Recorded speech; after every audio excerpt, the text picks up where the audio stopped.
c'était bien l'article sur CETIF. Hein. Pas de réponse? Oui, c'est ça. Oui, c'était lui. Bon. Donc, vous aviez travaillé sur les questions, et puis donc on va les voir ensemble, on va les corriger pour voir si vous avez bien répondu. Donc, je l'ai adressé en début là, de séance pour les cadres également. Donc, la première question que je vous posais, c'était de savoir quel était l'objectif de ce travail, de cette étude, et quel était son intérêt, entre guillemets, scientifique. Donc, je suis à l'écoute des réponses que vous avez pu formuler sur l'objectif de l'étude. C'était d'identifier les facteurs de risque propres aux populations de notre région en vue d'une prévention primaire des comportements à risque.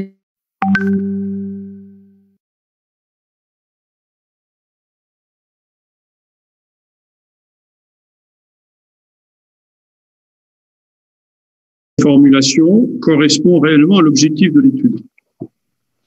Quelqu'un a-t-il mis autre chose?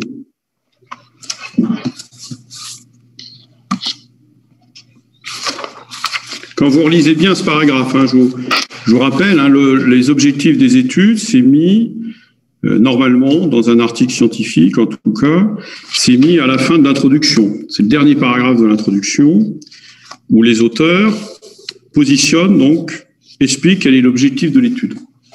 Donc, on regarde le dernier paragraphe et normalement, on a donc défini l'objectif de l'étude. Et donc, si on reprend, le but du travail, là, de notre travail, est d'identifier les facteurs de risque propres aux populations de notre région en vue d'une prévention primaire des comportements à risque, en particulier certaines habitudes alimentaires. Est-ce que cet objectif correspond au travail que vous avez lu?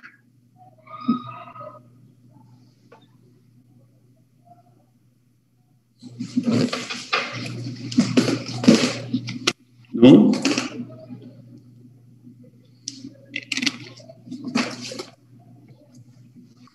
Ou est-ce qu'il y a quelque chose qui vous paraît en désaccord avec l'article?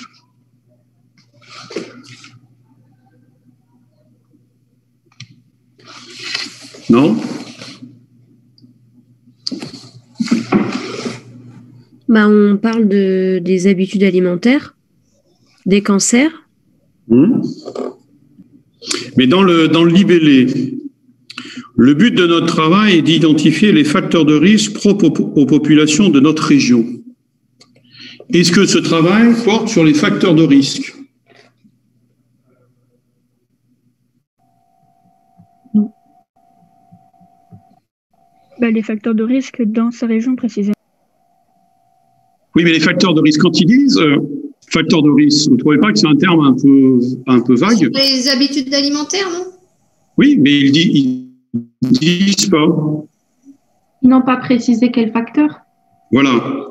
Donc ça vous a pas fait tilt? Quand ils disent les facteurs de risque, c'est quoi comme facteurs de risque là qu'ils ont étudié? C'est les facteurs de risque alimentaires. Or, ça, ils ne disent pas. Facteurs de risque des cancers, en fait. Or, ils n'étudient que les facteurs alimentaires. Ils n'étudient pas les facteurs environnementaux, les facteurs X ou Y, ils étudient les facteurs alimentaires. D'accord.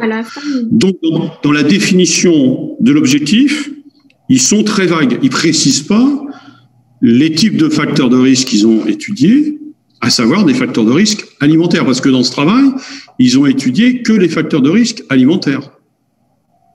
Vous êtes d'accord? Ils n'ont pas étudié d'autres facteurs de risque. Non. Non. Donc, ils ont été, quant à la définition de leur objectif, ils sont flous. Non? Ça ne vous a pas fait tilter parce que derrière, vous avez lu en vue d'une prévention primaire, etc. Mais ça, ce n'est pas l'objectif de l'étude. L'objectif de l'étude, ce n'est pas la prévention, c'est d'abord d'identifier des facteurs de risque qui, secondairement, pourront être utilisés dans le cadre d'une prévention.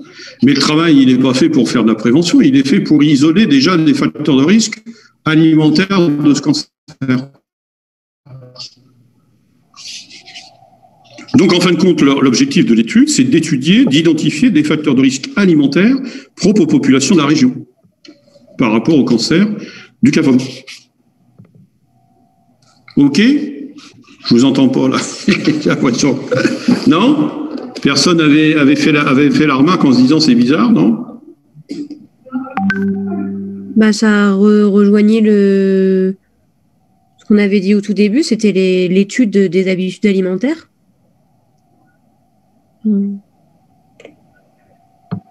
Oui, mais là, à un moment, ce que je veux dire, c'est que à un moment donné, l'objectif central de ce travail, c'est des facteurs de risque. D'accord.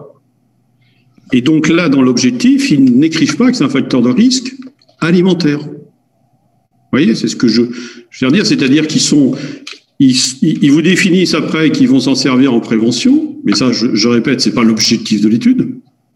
S'ils font de la prévention, c'est un autre objectif. Ils mettront en place des études de prévention. Donc, je veux dire, là, ils sont vagues. C'est ce que je veux dire là, dans cette définition de leur objectif, ils sont vagues, puisqu'ils ne précisent pas quel type de facteurs de risque ils vont analyser dans leur travail.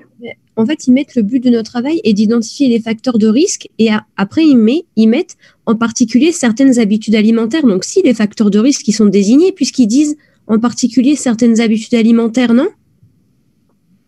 Je pense qu'il devrait préciser les facteurs alimentaires, parce que comme le matin, quand on a vu dans le cours, les facteurs de risque, ils n'étaient pas que alimentaires. On a vu le tabac, on a vu beaucoup de choses environnementales. Donc, à mon avis, il devrait le préciser dès le début. Parce que quand ils disent ce que vous dites là, en effet, par la suite, vous dites en particulier. C'est pas en particulier, c'est exclusivement. Dans ce travail, ils ont étudié exclusivement les facteurs alimentaires. Donc, le terme derrière, quand ils disent en vue, en particulier, ça veut dire ça, mais pas uniquement. Or, dans ce travail, il n'y a qu'uniquement des facteurs alimentaires qu'ils ont étudiés. Vous voyez ce que je veux dire? C'est-à-dire qu'ils sont restés relativement flous dans la définition de l'objectif de ce travail. OK? Bon. Quel est l'intérêt du travail d'un point de vue scientifique? Est-ce que ça vous paraît quelque chose qui est intéressant pour vous, étudiantes, pour les docteurs là, qui sont à Amiens, pour les diététiciens qui sont à Amiens, etc. Est-ce que ça vous paraît une étude intéressante, importante? Selon moi, pas particulièrement, car on dit que c'est pas un cancer très répandu dans le monde et qui touche que quelques types de populations. D'accord. Qui est d'accord avec... c'est Madame Niquez, c'est ça qui parlait? Hein? Oui. C'est ça. Qui est d'accord ou qui n'est pas d'accord? Ça peut être intéressante pour la population, pour la population là où on a fait l'étude, mais c'est pas pour un autre pays parce qu'on n'a pas la même consommation, la même alimentation. Oui. Alors, je vois, il y a quelqu'un qui me dit de laisser rentrer Madame Breton. Moi, je veux bien, mais je la vois pas dans la salle d'attente, là. Madame Breton, voilà. Ah bah si, elle est là, non? Elle est rentrée? Madame Breton, est-elle là? Je suis là, merci. D'accord, ok. Donc la réponse, quel est l'intérêt de ce travail? La question toujours se poser, est-ce qu'on va pouvoir, nous, qui sommes à Amiens, utiliser ce travail? En fin de compte, la réponse, c'est pas vraiment. D'abord parce qu'en effet, c'est un cancer qui est très rare, et qui est très rare chez nous. Alors il est un peu plus fréquent dans certaines régions du monde, et en particulier en Algérie. Mais c'est quand même un cancer qui est très rare. Ça, c'est le premier point, ce qui ne veut pas pour autant dire que c'est pas intéressant de travailler dessus. Mais, en fin de compte, qu'est-ce qu'ils ont fait dans ce travail? Ils ont analysé une habitude alimentaire dans une région particulière d'Algérie. Et donc, est-ce que cette habitude alimentaire, elle est généralisable à la population française, à la population australienne, à la population anglaise, etc. Toute évidence, non. Donc, l'intérêt, il est bien évidemment local, pour les gens qui ont fait ce travail, d'essayer de définir s'il y a des facteurs de risque de ces cancers, et en effet, derrière, pouvoir mettre en place des actions de prévention. Mais en termes d'intérêt pour nous, c'est relativement restreint. D'accord ? Et donc, c'est, entre guillemets, un peu gênant, parce que quand vous faites un travail scientifiquement et que vous le publiez, c'est quand même pour que les gens qui lisent ce travail en tirent un bénéfice dans leur pratique quotidienne, dans leur... Bon, ici, ça va être relativement restreint parce que, à part les gens de Sétif, ça va pas aider beaucoup de personnes dans la prévention des cancers en Picardie, en Australie, je sais pas quoi. Vous êtes d'accord ? Donc, ce que disait, c'était Madame Nicaise qui disait ça, elle avait parfaitement raison, par rapport à la rareté de ce cancer et la spécificité des facteurs de risque a priori alimentaires qui sont étudiés dans ce travail. Donc, intérêt quand même limité. Donc, qui a répondu à ça ? Qui a répondu ça ? Personne ? Quel silence. Alors, on va espérer que les prochaines questions sont plus simples, peut-être. C'était quoi comme type d'étude ?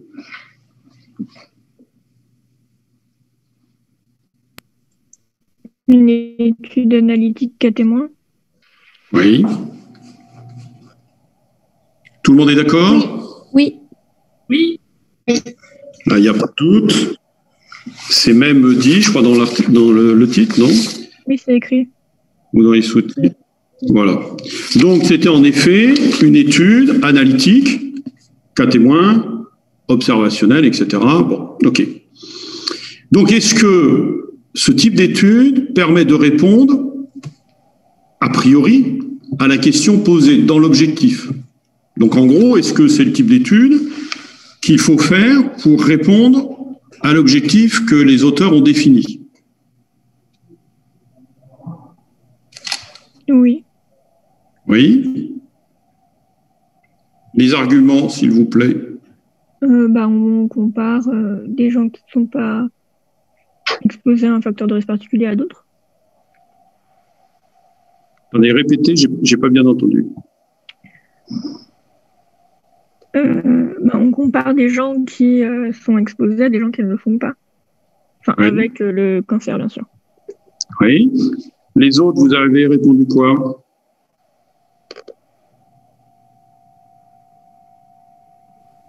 C'est la bonne étude parce qu'on cherche un lien. Voilà. C'est ce que j'attends comme réponse. C'est la bonne étude, puisque ici, donc c'est en gros, c'est ce que j'attendais de vous, c'est d'ailleurs, vous me disiez, ici, l'objectif de l'étude, c'est pour ça que j'ai insisté tout à l'heure sur l'objectif. L'objectif de l'étude, c'est d'essayer de voir un lien entre une maladie, qui est le cancer donc du cavum, et un facteur de risque qui est l'alimentation. Donc, qui dit étude d'un lien, dit automatiquement étude analytique. D'accord ? Donc, il faut que vous raisonniez, hein, c'est vraiment une gymnastique assez simple, c'est quel est l'objectif ? C'est pour ça qu'en fin de compte, les questions que je vous pose, elles sont toujours dans un ordre. C'est-à-dire que c'est l'ordre, normalement, vous devez avoir quand vous réfléchissez à une problématique. Et donc, l'ordre, en effet, c'est quel est l'objectif de mon travail ? Bon, mon travail, je veux voir s'il y a un lien entre une maladie et un facteur de risque. Donc, qu'est-ce que je mets en place pour répondre à cet objectif ? Je mets en place une étude épidémiologique qui ne peut être que analytique. Elle ne peut pas être descriptive puisque je veux regarder s'il y a un lien entre un facteur et une maladie. Donc, je ne peux mettre en place qu'une étude, enfin, si je veux répondre à la question, parce que je peux le faire autre chose, mais à ce moment-là, j'aurais faux. Donc, si je veux répondre à la question, je ne peux mettre en place qu'une étude analytique, puisque ce sont les études analytiques qui me permettent de répondre à cette question. Vous voyez le raisonnement qu'il faut que vous ayez quand vous posez une question sur un sujet potentiel de travail. Est-ce que je veux décrire quelque chose? Et à ce moment-là, c'est des études descriptives. Est-ce que je veux regarder s'il y a un lien entre un facteur? Alors à ce moment-là, c'est des études analytiques. Et ensuite, une fois que vous avez tranché cette question, la question qui suit derrière, c'est puisque je veux étudier un lien, je fais une étude analytique et donc j'ai à ma disposition deux possibilités d'études, qui sont les cas témoins ou qui sont les exposés, non exposés. Et donc, laquelle vais-je choisir de ces deux types d'études pour répondre à ma question? Et donc, quand je vous posais la question, quel autre type d'étude aurait pu être mise en place par les auteurs? J'attends que vous me répondiez tous une étude exposée, non exposée. Vous voyez? Et donc, est-ce que je vous pose la question, est-ce que vous avez répondu ça? Oui. Oui, tout le monde? D'accord. Et donc maintenant, pourquoi les auteurs, en fin de compte, dans ce travail, ont privilégié donc une étude cas témoin plutôt qu'une exposée, non exposée, une cohorte exposée, non exposée? Quels sont les facteurs qui font que c'était, j'allais dire, assez évident qu'ils n'avaient pas beaucoup le choix en dehors d'une étude cas témoin? Donc, ils n'avaient pas vraiment le choix de mettre en place une exposée non exposée. Et donc là, on retrouve des arguments que je vous ai donnés dans le cours, qu'on a vu, me semble-t-il, au dernier TP. Et donc, vous devez avoir donc comme réponse à la question, pourquoi ont-ils préféré un cas témoin plutôt qu'un exposé non exposé? Un cas témoin, ça prend moins de temps. Alors que oui. C'est sur la durée, il faut plus d'années. Oui. Une cohorte, c'est plus cher aussi. Ça coûte oui. Plus. Mais là, dans le cas précis, il y a deux arguments concernant ce choix. Alors, ce que vous dites, c'est vrai, c'est ce qui différencie les cas témoins des exposés. C'est le fait que ce sont des études qui sont plus courtes. Normalement, 2-3 ans, on les fait, donc qui nécessitent moins de personnes qu'une cohorte, qui donc durent moins longtemps, coûtent moins cher, il y a moins besoin de personnes pour suivre tout ça. Donc ça c'est les avantages globalement des études cas témoins par rapport aux cohortes. Mais là, dans le cas précis de cette maladie-là qu'ils étudient, il y a deux raisons qui font que c'est quasiment une obligation de faire un cas témoin. Et c'est dans un des points que je vous ai donné dans le cours. Parce que c'est un cas où justement il n'y a pas beaucoup de personnes malades et du coup pas beaucoup d'une population réduite, donc ils étaient obligés de faire une étude cas témoin. Voilà, donc ça c'est le premier argument. On utilise ce type d'étude. On utilise ce type d'études pour les maladies qui ne sont pas communes, c'est-à-dire que pour les maladies rares ou autres. Donc c'est ce qu'il y a, et c'est rétrospectif. Oui, donc ça c'est l'argument, ça c'est un des deux arguments, que c'est une maladie rare. Donc qui dit rare, dit par définition un cas témoin. Parce que sinon, comme c'est rare, ça voudrait dire si on met en place une cohorte, il faudrait suivre des milliers de personnes pour avoir les quelques cas qu'on peut observer. Donc ça, c'est pas possible. Ou du moins, c'est possible, mais je veux dire, à ce moment-là, vous partez sur une cohorte, vous avez 30 000, 40 000 personnes. Enfin bon, c'est des trucs qui sont tellement lourds à faire qu'on les fait pas. Concrètement, on pourrait les faire, mais on le fait pas. Donc ça, c'est le fait 1, ça c'est le premier élément. Et le deuxième élément, je vous ai donné également, qui est aussi typique de cette maladie,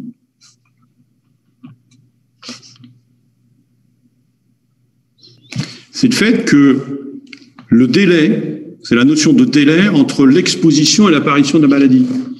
Or, dans un cancer, par définition, les cancers, c'est pas applicable à toutes les pathologies, mais dans les cancers, vous avez un délai qui est long entre le moment où vous êtes exposé et le moment où apparaît la maladie.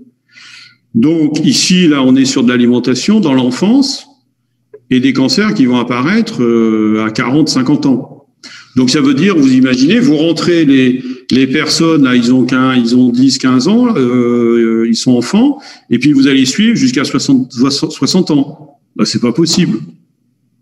Là aussi, enfin si, c'est possible, simplement vous faites ça toute votre vie, vous faites que ça. Donc c'est concrètement pas possible de mettre en place une étude quand vous avez 10, 15, 20 ans, voire plus, entre le moment où l'exposition démarre et le moment où la maladie va arriver. Donc, ces deux critères qui sont, un, la rareté de la maladie, et c'est vraiment le cas ici, le cancer du cavum, c'est une maladie rare, et deux, le délai très long entre le moment où les gens sont exposés et le moment où ça va se traduire par l'apparition de la pathologie, fait que, dans ces cas-là, on n'a aucun doute possible, il faut privilégier les cas témoins. D'accord? Donc, c'est ce que j'attendais comme réponse. Et qui m'a mis ça, là? J'espère tout le monde, parmi les petits jeunes, là.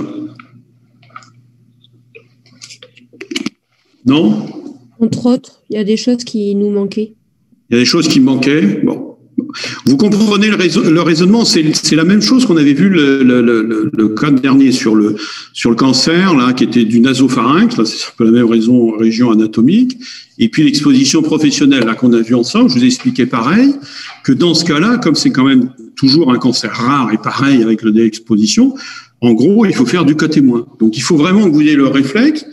Quand vous raisonnez sur une problématique, voilà, ma maladie, c'est quoi? Est-ce que c'est une maladie qui est rare ou pas? Et deuxièmement, quel est le délai probable entre l'exposition et l'apparition de la maladie? Si vous répondez c'est une maladie rare, un délai très long, la question ne se pose pas, c'est du cas témoin, c'est obligé. Si c'est une maladie qui est très fréquente, si c'est une maladie qui met quelques mois, etc., avant d'apparaître, ben là, il n'y a pas d'état d'âme, vous pouvez mettre en place une étude exposée, non exposée, vous n'aurez pas besoin d'énormément de personnes puisque la maladie est rare, donc vous aurez beaucoup de cas dans votre cohorte là, que vous allez suivre. Et deuxièmement, vous allez pouvoir la suivre pendant quelques années parce que la pathologie va arriver assez vite. Donc là, vous pouvez très, très rapidement voir quelque chose. Mais quand c'est pas ces deux critères-là, vous êtes obligé de faire du cas témoin. Et on est dans cette situation-là dans le cadre de cette pathologie. Excusez-moi, Monsieur Gory. Oui. Justement, sur une étude de cas témoins, est-ce qu'on n'a pas le risque justement de juste valider une hypothèse qui existe déjà, étant donné qu'elle est rétrospective et qu'on se base juste sur des données qui ont déjà été étudiées et sur lesquelles on peut avoir en fait de valider juste une thèse ou de la dévalider, alors qu'une cohorte, c'est de faire sa propre étude en fonction des critères que nous, on désire rechercher. Alors, je suis pas sûr de bien comprendre votre question. En fait, si on part sur le fait qu'une étude cas témoin dure moins longtemps, on est d'accord que dans les cours que vous nous avez donnés et les études, les travaux dirigés, le cas témoin, c'est une étude qui est faite de manière rétrospective. Donc, on va chercher les données en fonction de cas et de témoins sur une pathologie donnée. Oui. Et l'étude de cohorte se fait sur beaucoup plus de temps sur la même chose, sur l'étude de la pathologie, mais qui prend beaucoup plus de temps et on sélectionne les candidats. Oui. Mais est-ce que du coup, on n'en revient pas à se dire que l'étude de cas témoin ne fait que valider des thèses, c'est-à-dire des liaisons entre des facteurs de risque et des maladies qui existent déjà pour les valider ou les invalider, plutôt qu'une cohorte qui permet d'émettre de nouvelles hypothèses justement sur l'apparition d'une maladie. Alors c'est vrai ce que vous dites, c'est-à-dire que quand vous faites un cas témoin, par définition, vous allez étudier une maladie, ok, et vous allez étudier un facteur de risque. Tandis que dans l'étude de cohorte, vous allez étudier une maladie, mais vous pouvez étudier plusieurs facteurs de risque.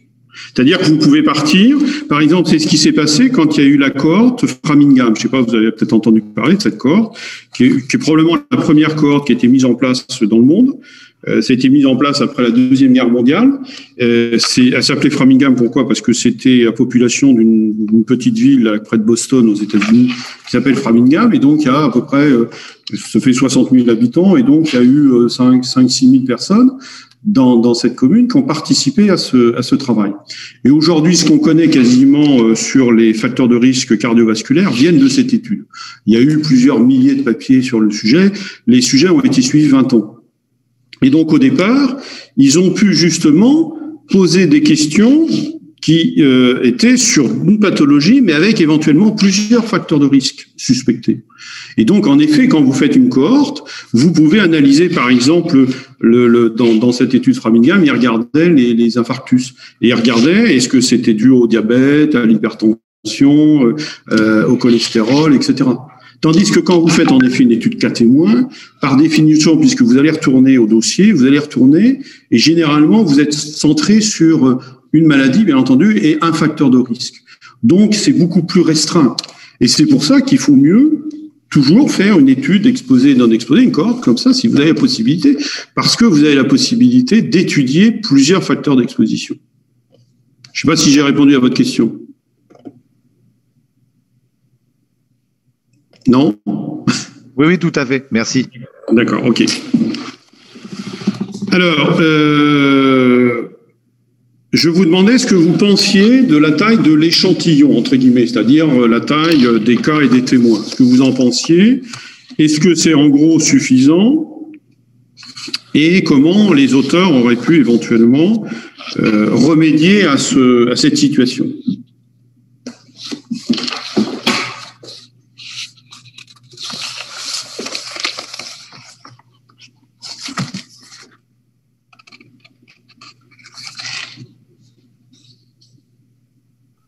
La taille, c'est 72 cas. Oui.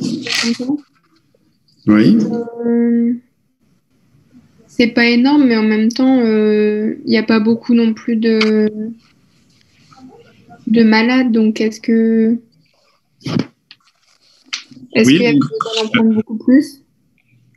Là, vous êtes déjà dans la question que j'attends de votre part. Donc, est-ce qu'ils pouvaient en prendre plus? Oui, je pense. Alors, comment ils auraient pu faire? Ils auraient pu prendre des cas prévalents ou incidents ou décédés, tous les trois. D'accord. Ils auraient pu faire autrement? Ils auraient pu faire un calcul. Oui. Est-ce qu'ils ont fait un calcul là, du nombre de cas? Je ne pense pas. Ça, c'est une demi-réponse, là. Vous pensez pas? Normalement, comme je vous ai expliqué, on doit le trouver dans le papier. Donc, est-ce que vous avez trouvé dans le papier un calcul par les auteurs du nombre de cas? Il me semble que dans le document, il parle d'un taux de malades pour tant de population, mais je ne l'ai plus sous les yeux. Donc, Oui, mais est-ce qu'ils ont calculé à un moment? Ils ont dit, voilà, on a fait le calcul. Non, il ne me semble pas qu'ils aient fait un calcul du nombre de malades. Ils n'ont pas fait de nombre de calculs de cas. Donc déjà, c'est une première chose. Et pourquoi ils n'ont pas fait ça? Tout simplement parce que c'est une maladie rare, ils ont pris tout ce qu'il y avait. C'est aussi simple que ça. Comme je vous l'ai dit, souvent on est confronté dans des papiers, normalement des études cas témoins, les auteurs doivent calculer le nombre de cas pour voir s'ils en ont assez pour voir quelque chose. Mais très souvent, soit on est confronté à ce qu'on appelle des études hospitalières. Là, les médecins prennent tout ce qu'ils ont dans leur consultation, hospitalisation, leur dossier, ils ressortent tout. Ils n'ont pas calculé, mais ils prennent tout ça. Et puis alors des fois ça suffit, mais des fois ça suffit pas. Mais comme ils n'ont pas calculé, ils savaient pas à l'avance si c'était suffisant ou pas. Et donc ici, qu'est-ce qu'ils ont fait? C'est une maladie rare, ils ont pris tous les cas qu'il y avait pour faire leur travail. Ils n'ont pas fait du tout d'études de cas pour savoir si c'était suffisant. Mais comment ils auraient pu augmenter ce nombre de cas? Ils auraient pu, tout à l'heure, c'est Andries, je crois, qui a dit ça, ils auraient pu prendre en effet des cas, parce que là, ils ont pris des cas incidents. Ils auraient pu prendre des cas prévalents ou des cas décédés. Je vous ai expliqué qu'on a la possibilité de choisir des cas qui sont prévalents ou qui sont décédés, avec des biais qui sont corrélés à ce choix-là, mais ça permet d'augmenter le nombre de cas. Donc ça, ils auraient pu le faire, ils ne l'ont pas fait. Donc c'est un choix qu'ils ont fait de ne prendre que des cas incidents. Deuxième chose, ils auraient pu, ou plutôt, est-ce qu'ils auraient pu prendre des cas ailleurs? Faire une étude, entre guillemets, ce qu'on appelle multicentrique, c'est-à-dire mettre dans le circuit d'autres centres hospitaliers d'Algérie. C'est possible, mais peut-être que ça aurait été plus compliqué. Est-ce que ça aurait changé les résultats? Bah oui. Avec plus de cas, oui. Oui. Mais surtout, Mais est-ce que ça aurait été... si d'autres régions, c'est pas les mêmes habitudes, du coup. Voilà. En fait, vous ciblez pas la même population, la population cible n'est pas la même, donc forcément vos résultats seront différents. Et dans les études, vous nous avez dit qu'il était préférable de rassembler en fait les études sur une population cible. Oui. Et surtout, très concrètement, là, est-ce que ça aurait posé souci par rapport à l'objectif? Bah, ça aurait créé un biais, pardon. Et pourquoi? L'objectif, c'est quoi? L'objectif, c'est d'étudier Il n'y aurait pas eu de lien, du coup. sur la population de sétif. Oui. Donc? Il n'y aurait pas eu de lien, forcément, peut-être. Ben donc, ils remettaient en question complètement le choix de leur travail. Puisque s'ils voulaient étudier sur la région de Sétif, ils étaient obligés de rester dans la région de Sétif. C'est comme si vous faisiez une étude sur les Marseillais et que vous preniez des camps en Hauts-de-France. Voilà, c'est exactement ça. Vous étudiez des facteurs spécifiques d'une région, qui était en l'espèce la région de Sétif. Vous ne pouvez pas aller chercher des cas ailleurs. Donc, ils étaient coincés.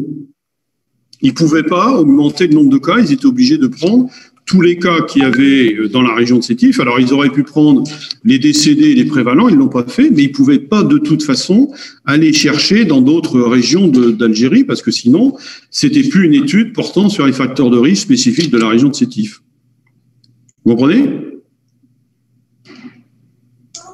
Oui, très bien. OK. Tout le monde est d'accord? Bien.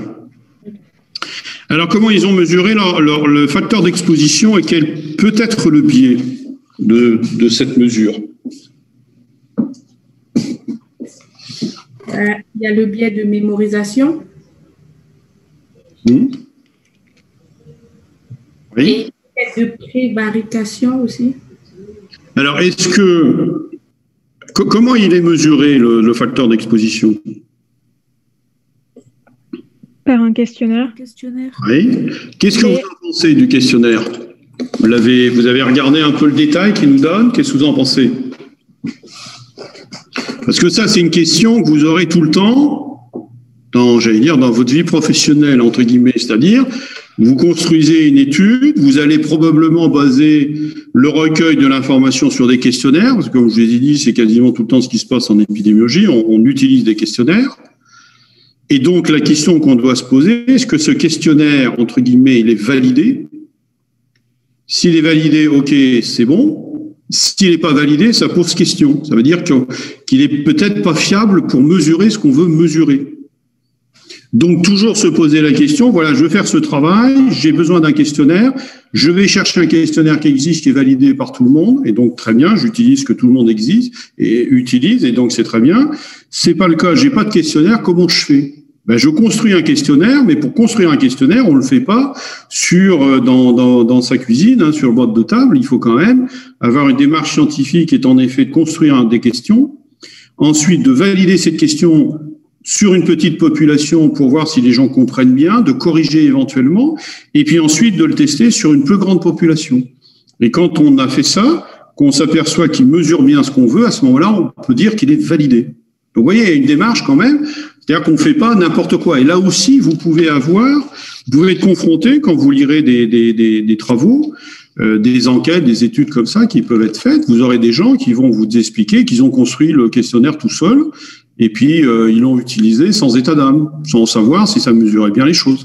C'est quand même assez basique de se poser la question, est-ce que le questionnaire que je vais utiliser me permet de bien mesurer ce que je veux mesurer? Or ici, dans ce travail, quel questionnaire ils utilisent? Est-ce que vous avez fait attention?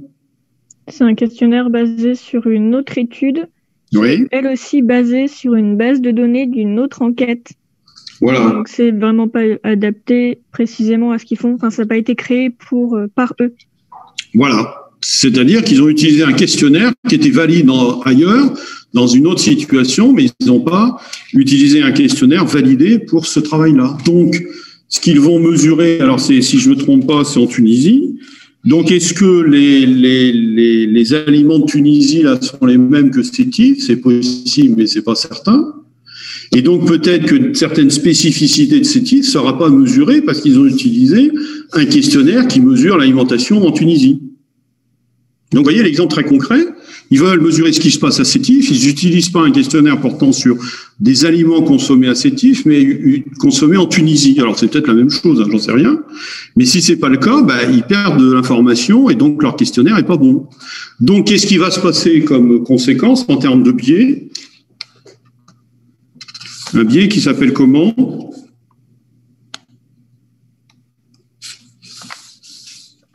Quand on mesure pas bien l'exposition, ça s'appelle comment le biais? Biais de mesure. Voilà. Ben oui.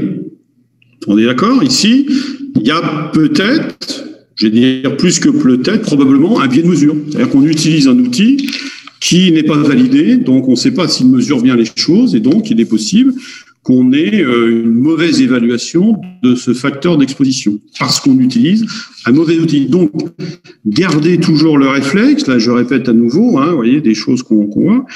Dans un travail comme ça, il y a un questionnaire, par définition d'épidémiologie, il y a quasiment toujours un questionnaire. Regardez s'il est validé, ce questionnaire. S'il est validé, a priori, on peut penser que ça va être bon en termes de mesure. Si c'est pas le cas, dites-vous bien, il y a probablement un biais de mesure. C'est pas un bon outil. On ne sait pas si c'est un bon outil. Peut-être qu'il n'est pas si mauvais que ça. Il ne faut pas non plus considérer que tout est mauvais. Mais comme on ne sait pas si, comme il n'a pas été testé avant sur une population pour bien vérifier qu'il mesure ce qu'on veut, il est possible que cet outil ne soit pas très bon et qu'il y ait des failles. Donc, on va peut-être mesurer des choses qui correspondront pas tout à fait à la réalité. On va pas bien mesurer ce qui se passe. Et donc, on a un biais de mesure. Voilà. Et autre biais également qu'on risque de trouver puisqu'on est dans un questionnaire sur une alimentation, je crois que c'est Andries qui l'a dit, on a aussi la possibilité d'avoir un biais de mémorisation qu'on voit souvent dans les études cas témoins, qui fait que les gens, ils oublient ce qu'ils ont fait il y a des années. Donc là, est-ce qu'en termes d'alimentation, des gens de 50 ans se souviennent obligatoirement de ce qu'ils ont consommé, par exemple, quand ils étaient jeunes? C'est pas certain du tout. Donc il est probable qu'il y ait un biais de mémorisation, mais je dirais comme dans toutes les études cas témoins. Puisque dans ces études-là, on pose des questions sur ce qui s'est passé des années avant, et donc on n'est pas du tout certain que on a, j'allais dire, une bonne mémoire de tous les événements, de tout ce qui a pu se passer, de tout ce qu'on a pu faire, de tout ce qu'on a pu consommer, etc.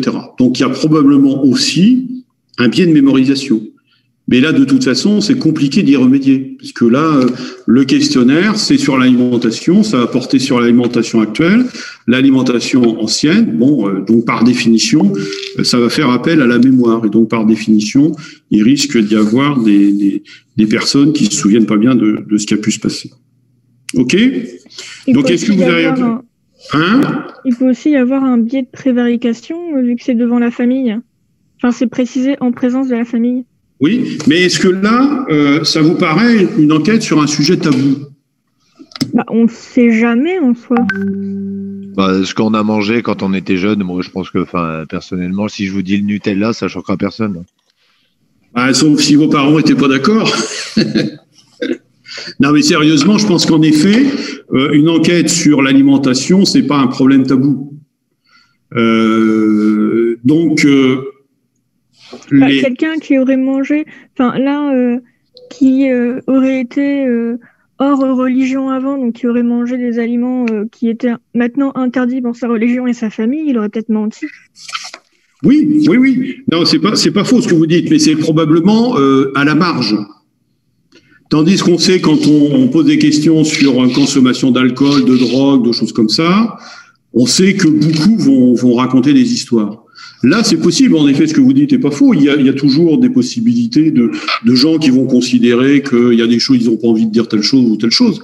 Mais c'est probablement très marginal, parce que faut bien se rendre compte que ce biais de prévarication, il se voit quand même quasi exclusivement sur des enquêtes qui sont vraiment sur des sujets très très difficiles. Donc la drogue, l'alcool, les comportements sexuels, les choses comme ça. Là, on a ce risque-là. Ici, c'est de l'alimentation le risque est pas nul, mais il est probablement pas très important. Hein. Donc je pense que le biais de mémorisation est sûrement plus important que ce biais de prévarication là dans ce type d'études. D'accord? Alors question suivante, quels sont les facteurs de confusion potentiels de l'étude?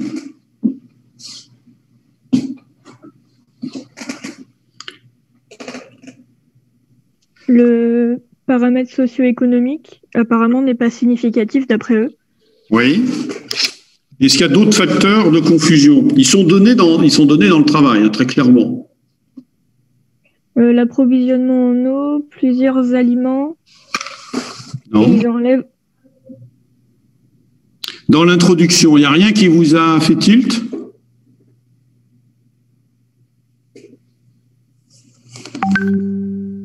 Une introduction qui est assez grande. Hein. Je vous ai dit d'habitude, c'est une demi-page. Là, on a une page complète hein, d'introduction. Elle est un peu plus importante que d'habitude. Est-ce qu'il n'y a pas quelque chose qui vous fait dire, ça, ce sont des facteurs de confusion?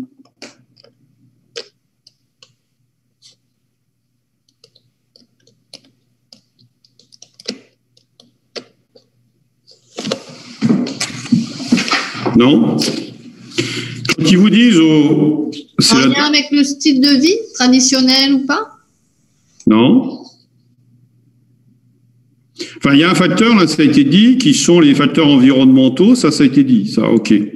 Le facteur génétique et le virus d'Epstein-Barr. Très bien. Qui c'est qui a dit ça? Émilie. Émilie qui? Émilie Billard, je suis étudiante cadre. D'accord, très bien. Non, c'est pas son prénom. C'est tout à fait ça. Oui, je vois que juste le prénom, donc c'est pour ça que je ne sais pas qui c'est. C'est tout à fait ça. Les auteurs, ils vous disent très clairement, 3 types de facteurs sont associés à la maladie. Virus d'Epstein-Barr, facteurs génétiques, facteurs environnementaux. Ça, ce sont des facteurs de confusion.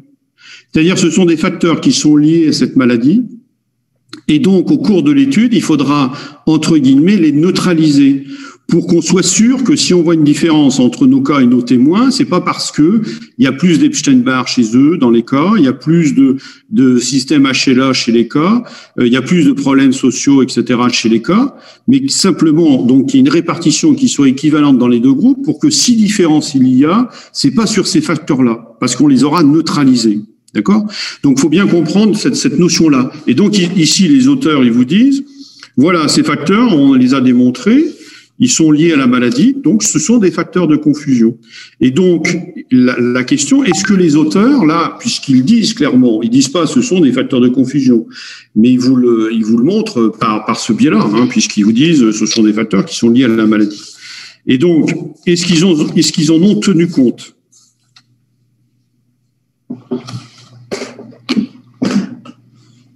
Pour neutraliser, comment on neutralise ces facteurs de confusion?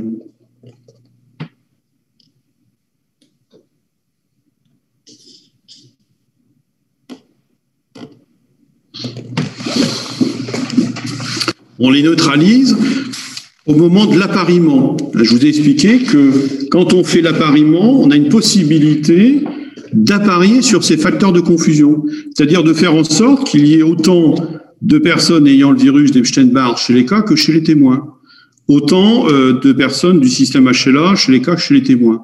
D'accord? Et donc, en faisant comme ça, ben, vous les neutralisez, puisque vous en aurez autant des deux côtés, il n'y aura pas de différence, et donc si différence il y a à la fin dans votre travail, entre les cas et les témoins, ça sera sur un autre facteur, ça ne sera pas sur ces facteurs-là, puisque vous les aurez neutralisés, il y en aura autant des deux côtés. Et donc, il y a une possibilité d'en tenir compte dans ce type d'études, c'est soit en appariant, donc au moment de l'appariement, on apparie sur l'âge, le sexe, etc., et puis on apparie sur ces facteurs de confusion. Donc on fait en sorte de bien les répartir dans les deux groupes.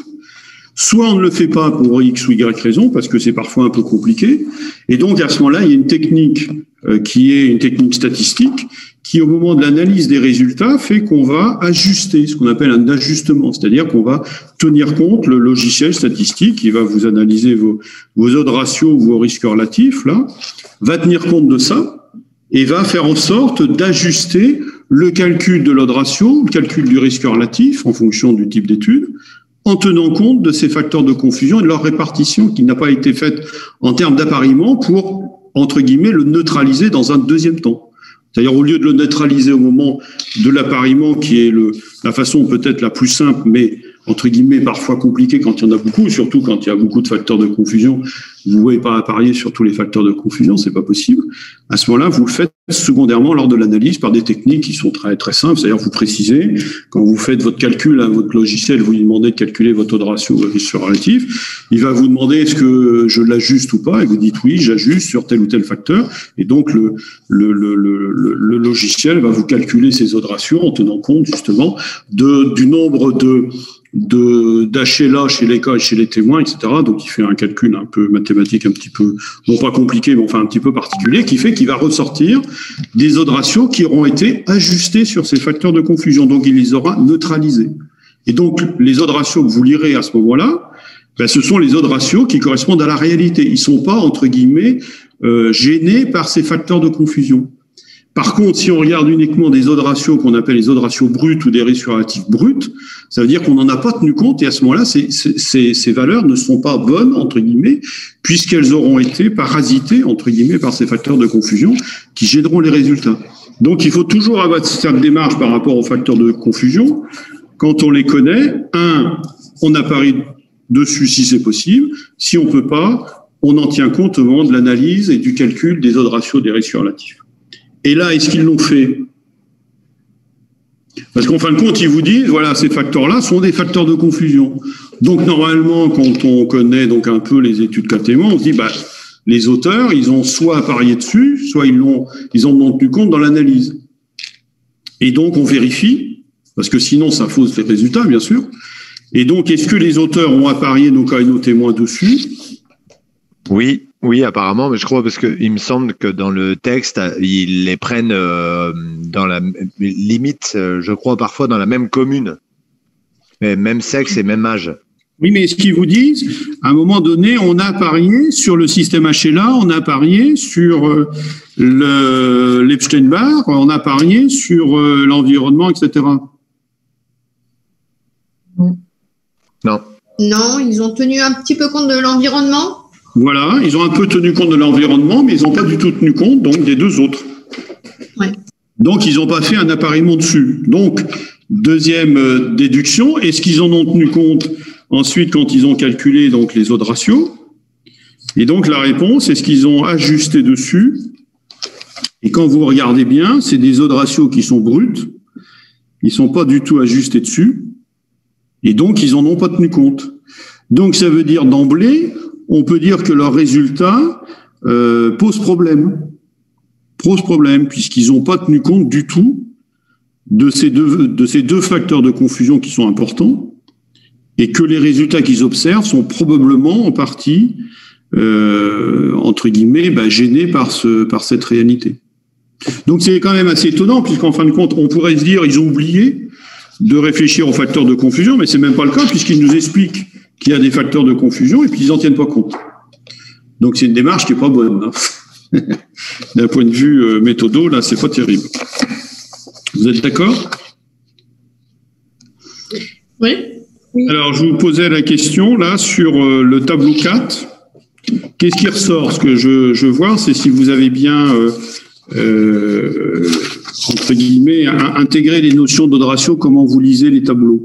Là, si je vous demande, par exemple, le tableau, comment vous lisez dans ce tableau 4 les résultats sur ce qui est observé sur les lentilles, par exemple. Comment vous lisez ce résultat là sur le premier aliment là, qui sont les lentilles? Il serait protecteur sur une consommation de 3 fois par semaine. Oui. Plutôt bien, les probabilités sont bonnes. Quoi donc? Les probabilités sont bonnes, donc c'est significatif déjà. Enfin, il n'y a pas écrit NS, donc c'est pas non significatif, donc on peut se baser dessus. Alors, si on prend la première ligne, moins de 3 fois par semaine, comment vous lisez l'odds ratio? Il est à combien? Il est à 0,13. Donc, c'est protecteur ou c'est délétère? Protecteur. D'accord, tout le monde est d'accord. Donc, on a une diminution de combien du risque?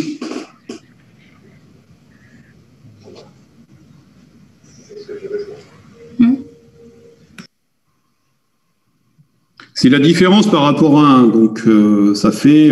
87%. Voilà. Donc, on a une diminution en gros de 87% du risque. Qui est significatif, puisque l'intervalle de confiance ne comprend pas le 1. Voilà. Donc, c'est exactement comme ça qu'il faut lire le résultat. Donc, le fait de manger moins de 3 fois par semaine des lentilles a plutôt un rôle protecteur a priori et qui est statistiquement significatif. D'accord ? Et inversement, quand vous en prenez entre 3 et 7 fois, ben là, vous avez un odds ratio qui est à 2,25, c'est-à-dire vous augmentez votre risque de 225%, c'est énorme. Et c'est un risque qui n'est pas tout à fait significatif, puisqu'il est à 1, donc il comprend la valeur 1. Ce qui s'explique aussi parce que vous avez des tout petits effectifs. Donc forcément, votre intervalle de confiance, il va être un peu titillé. Vous avez des valeurs qui peuvent être très grandes quand vous avez des tout petits effectifs. Regardez par exemple, purée de pommes de terre, là, plus de 7 fois par semaine, vous avez un intervalle de confiance qui va jusqu'à 60 là. Parce que comme effectif, vous avez 2 témoins. Donc c'est tout petit. Donc on peut avoir des intervalles de confiance qui sont très, très importants comme ça. Mais donc voilà comment on peut lire ce résultat. Donc on peut dire qu'a priori le fait de manger peu de lentilles semble être protecteur. Alors pour quelle raison? Probablement que les lentilles sont conservées d'une certaine façon, là une salaison, etc., qui les maintient, j'en sais rien, qui peut peut-être expliquer. C'est-à-dire que c'est peut-être pas l'aliment en tant que tel, mais c'est peut-être la façon dont il est conservé. S'il est fumé, s'il est salé, je ne sais pas, peut-être qu'on a là l'explication de ce lien protecteur, c'est-à-dire qu'il est conservé d'une certaine façon, qui est plutôt protectrice, etc. Voire peut-être que c'est l'aliment en lui-même qui est protecteur, mais à ce moment-là, pourquoi, quand on en consomme beaucoup, c'est plutôt risqué. Donc voilà. Je pense que c'est plutôt par la façon dont l'aliment est conservé, éventuellement consommé, qu'il y a là un risque de cancer. Et donc de ce fait, quand on en mange peu, en fin de compte, forcément, on est moins exposé au risque puisque on consomme moins un aliment qui est potentiellement à risque. Tout le monde est d'accord là sur ce point? Pas de remarques là sur ces lectures d'odds ratio et tout ça? Excusez-moi, moi j'ai pas compris comment on lit un odds ratio.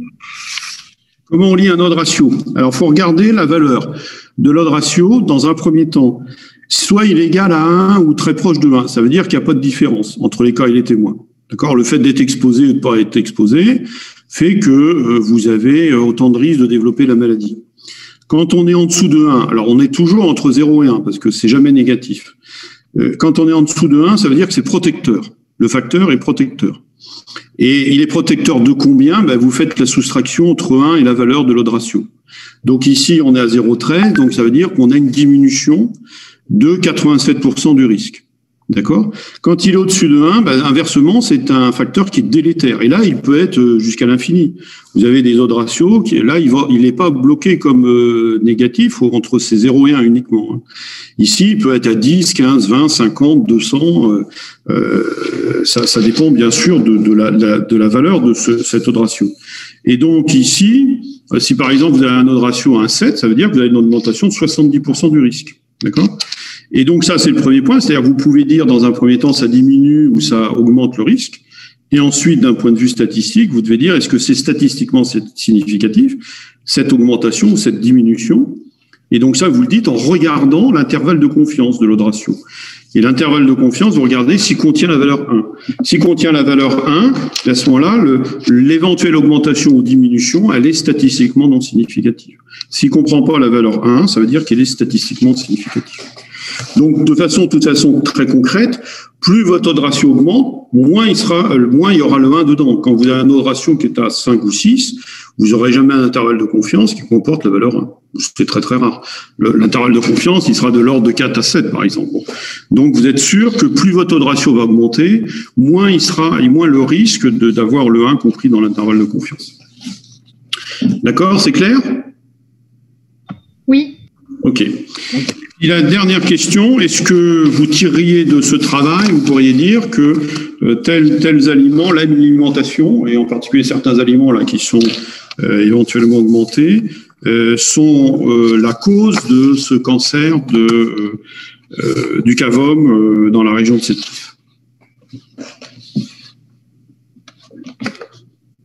Est-ce que vous pouvez avoir une conclusion aussi précise que ça?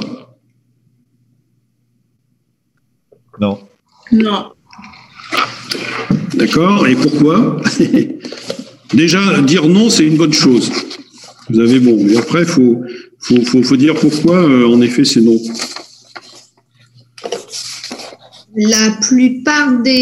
Selon les tableaux, la plupart des aliments mis en cause n'ont pas ont un odeur ratio qui est élevé, mais l'indice de confiance est généralement très peu significatif. D'accord. Rappelez-vous les critères que je vous ai donnés là dans les notions de causalité. Je vous ai dit une chose, que une étude ne permet jamais de définir une causalité. D'accord? Donc, quelle que soit cette étude à la fin de ce travail, quelle que soit la qualité de ce travail, on a vu qu'il était plutôt quand même, il y avait des choses qui n'allaient pas. De toute façon, on peut sûrement pas dire, voilà, ces facteurs sont la cause de la maladie. Il faudra plein d'autres facteurs, que je vous ai définis, pour pouvoir dire, voilà, en effet, c'est la cause de la maladie. Donc déjà, d'emblée, on peut pas déterminer la causalité entre ces facteurs alimentaires et ce cancer. Ça, c'est le premier point, de façon globale. Je répète, même si le travail est très bien fait, on peut pas à la suite d'une seule étude. Ensuite, il y a quand même des choses... Oui. Et du coup, est-ce que, excusez-moi de vous couper, est-ce que du coup, on peut se servir de cette étude justement pour cibler un facteur, un ou plusieurs facteurs précisément, et de refaire une étude pour dire de préciser les résultats qu'on a retrouvés pour savoir s'ils sont fiables ou si certains ne sont pas fiables du tout?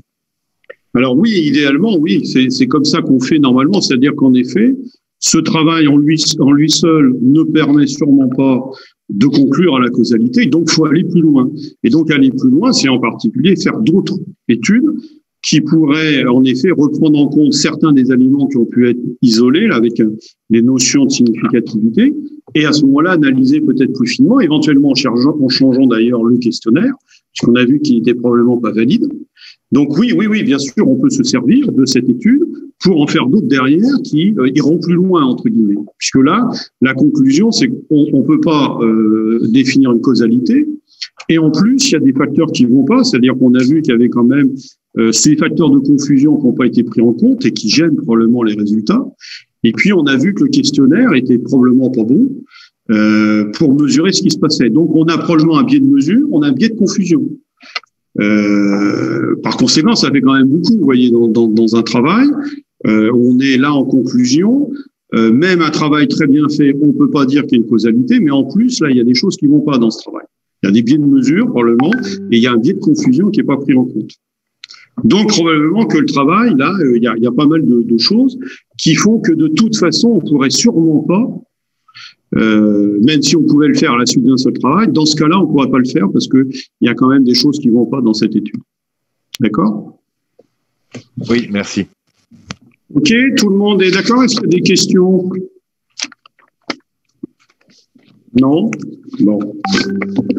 Alors, on va prendre le deuxième travail que vous avez. Je pense. Hop.